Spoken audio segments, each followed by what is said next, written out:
Hello students, आज हम लोग एक न्यू टॉपिक के साथ आपके साथ हैं जिसका नाम है भूकंप, अर्थक्वेक। आखिर ये अर्थक्वेक होता क्या है और अर्थक्वेक आने के बाद लोगों के क्या रिएक्शंस होते हैं। तो सामान्य तौर पे हमको ये समझ आना चाहिए कि भूकंप कहते किसको हैं। तो भूकंप क्या है? ये भूगर्भिक क्रियाओं का परिणाम है जिसके वजह से धरातल पर कंपन शुरू हो जाता है, यानी कि vibration starts on the surface of earth. तो घटना तो नीचे घटती है लेकिन हम उसको महसूस ऊपर धरातल सरफेस पे करते हैं। तो भूगर्भिक क्रियाएं कौन सी हैं? तो इसके पीछे दो कारण, जैसे एक तो आर्टिफिशियल एक्शंस हैं and second one is natural actions. तो नेचुरल एक्शंस तो ऐसा फेनोमेनन है जो टाइम टू टाइम लगातार एवरलास्टिंग प्रोसेस में चलती रहती है। जैसे प्लेटों का खिसकना, अंदर जो प्लेटें हैं कमज़ोर हैं, कहीं दबाव है, कहीं वाष्प है, तो ये सारी घटनाएं होती रहती हैं। जो आर्टिफिशियल रीजन्स में अगर हम देखें तो जैसे हम माइनिंग कर रहे हैं, लगातार दिन रात डे एंड नाइट माइनिंग हो रही है पृथ्वी की, जिसमें कोल है, आयरन है एंड अदर जो भी मेटल्स हैं।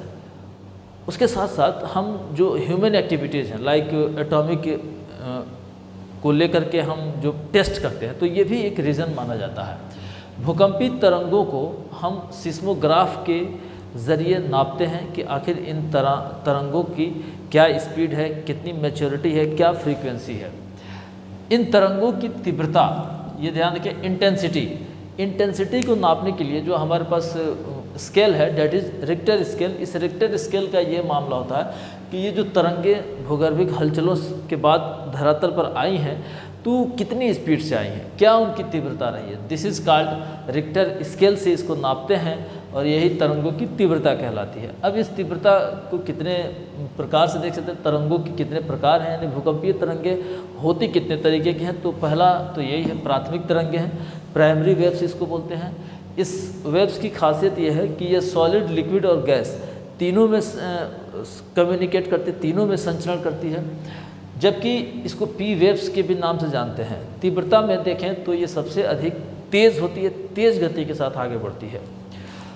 सेकेंडरी वेव्स क्या होता है कि ये केवल सॉलिड में ही चल सकती हैं। दूसरी बात कि धरातलीय जो सरफेस वेव्स होते हैं, इनका एक और नाम है एल वेव्स बोलते हैं, लॉन्गिट्यूडनल वेव्स। और ये क्या है, ये जो है ये अनुदैर्ध्य तरंगे बोलते हैं इनको, केवल सॉलिड में ही चलते हैं। अनुदैर्ध्य तरंगों की खासियत होती है कि वो किसी न किसी माध्यम से ही गुजरती हैं। तो धरातलीय तरंगे एल वेव्स, इसके अलावा ये लिक्विड और सॉलिड दोनों में संचरण कर सकती है, बट गैस में ये जो तरंग है ये नहीं निकलती है। स्पीड की बात करें तो कहीं ना कहीं ये बहुत ही ज़्यादा प्राथमिक की तुलना में तो स्लो रहेगी ही, ये सबसे ज़्यादा हाईली डिस्ट्रक्टिव होती हैं। ये आपके एग्ज़ाम के पॉइंट ऑफ व्यू से इम्पॉर्टेंट है कि भूकंपीय तरंगों में जो सबसे अधिक विनाशकारी तरंग होती है वो कौन सी, तो धरातलीय तरंगें हैं और ये रहा सबसे ज़्यादा विनाशकारी। अब अगर ये भूकंप हमने पढ़ा तो इसके जाहिर सी बात है नुकसान ही होंगे। तो लगातार जन धन की हानि होती है, यानी भूकंप के आने से जन धन की हानि होती है। अभी आपने देखा होगा तुर्की और सीरिया में भूकंप आए थे, हजारों की संख्या में लोग मारे गए। तो जन की हानि, धन की हानि, यानी उनके जितने भी फ्लैट्स थे, हाउसेस थे, वो ऑल वर जस्ट डैमेज। तो ये धन की हानि है। तो जन और धन दोनों की हानि होती है। भूकंप, मेरा ख्याल है कि आपको समझ में आया होगा। तो भूकंप के बारे में क्या कहते हैं, भूकंप भूगर्भीय हलचलों के पश्चात जो तरंगे उत्पन्न होती हैं उन्हें ही हम भूकंप कहते हैं। इसका प्रभाव हमें धरातल पर दिखता है।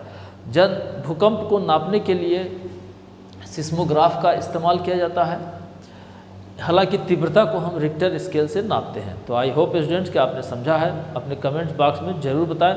थैंक्स।